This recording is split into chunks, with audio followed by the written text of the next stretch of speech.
ఉన్నప్పుడు దాంతో చంద్రబాబు నాయుడు గారి నాయకత్వంలో ఎన్నో అభివృద్ధి కార్యక్రమాలని పథకాలని ప్రవేశపెట్టడం జరిగింది. ఇక చెప్పుకుంటూ పోతే కోకొల్లలు. ఇక ప్రస్తుతం ఉన్న ప్రభుత్వం చూస్తున్నాం, అన్ని వ్యవస్థలను నిర్వీర్యం చేసేసి ఇవాళ చంద్రబాబు నాయుడు గారు నాడు మనం ఇవాళ చూస్తున్నాం విద్యార్థులకి స్కూల్ ఫీజు రియంబర్స్మెంట్ లేకుండా చేసి, అలాగే డ్రిప్ ఇరిగేషన్ రైతులకైతేనేమి. ఇప్పుడు మేము హిందూపూర్, నేను మా రాయలసీమలో 90% ఆనాడు చంద్రబాబు నాయుడు గారు డ్రిప్ ఇరిగేషన్కి ఈ సబ్సిడీ ఇస్తే, అలాగే 50 లక్షల ఎకరాల భూమికి ఆయన ఈ డ్రిప్ ఇరిగేషన్ ఇస్తే, ఈనాడు అసలు మొత్తం ఆ రైతు ఉనికి లేకుండా చేస్తుంది ఈ యొక్క ప్రభుత్వం. ఇలా చూసుకుంటూ పోతే విద్యారంగంలో మరి కిలోమీటర్కి ఒక ప్రాథమిక పాఠశాల, అలాగే ఒక 3 కిలోమీటర్లకి ఒక అప్పర్ హై స్కూలు, అలాగే 5 కిలోమీటర్లకి ఒక హై స్కూలు, అలాగే ఒక మండలానికి ఒక రెసిడెన్షియల్ స్కూలు.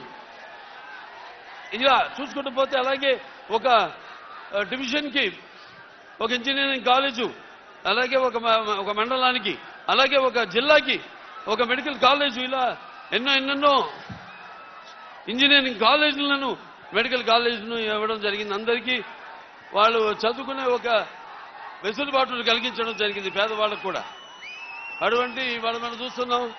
ఏదో ఒక మహాకవి చెప్పిన కవితోడు గుర్తుకొస్తుంది.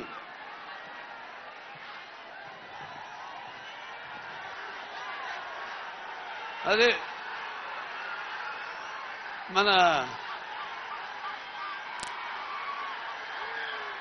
ఏ దేశ చరిత్రతో ఏముంది గర్వకారణం మానవ జాతి చరిత్ర సంస్థం పరపీడా పరాయణం అని. ఇవాళ చూస్తున్నాం మనం. ఒక ఇష్టొచ్చినట్టు మాట్లాడుతూ అవహేళన చేస్తూ చేసిన వాళ్ళని, వాళ్ళు చేసింది మెచ్చుకోకుండా, వాళ్ళు చేయకుండా ఏదో కోడిగుడ్డు మీద ఈగలు పీకిన బ్యాచ్ కొందరు ఏదో పిచ్చి పిచ్చిగా మాట్లాడుతున్నారు. వాళ్ళని సూటిగా అడుగుతున్నాను, మరి మీరు చేసింది ఏమిటని. సరే, మేము చేసింది ఎంతో మేము చూపిస్తాము, మీరు రాండి బాబాటి, మనం దాని మీద చర్చిద్దాం.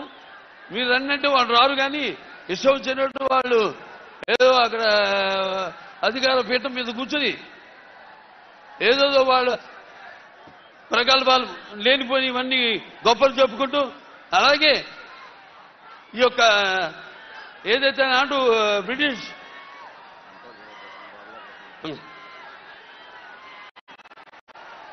వాళ్ళు ఎలాగైతే మన దేశాన్ని విభజన చేసి పాలించారో, అలాగే ఈనాడు ఈ యొక్క రాష్ట్రాన్ని కూడా ఈ కులాల పేరుతో, మతాల పేరుతో విభజన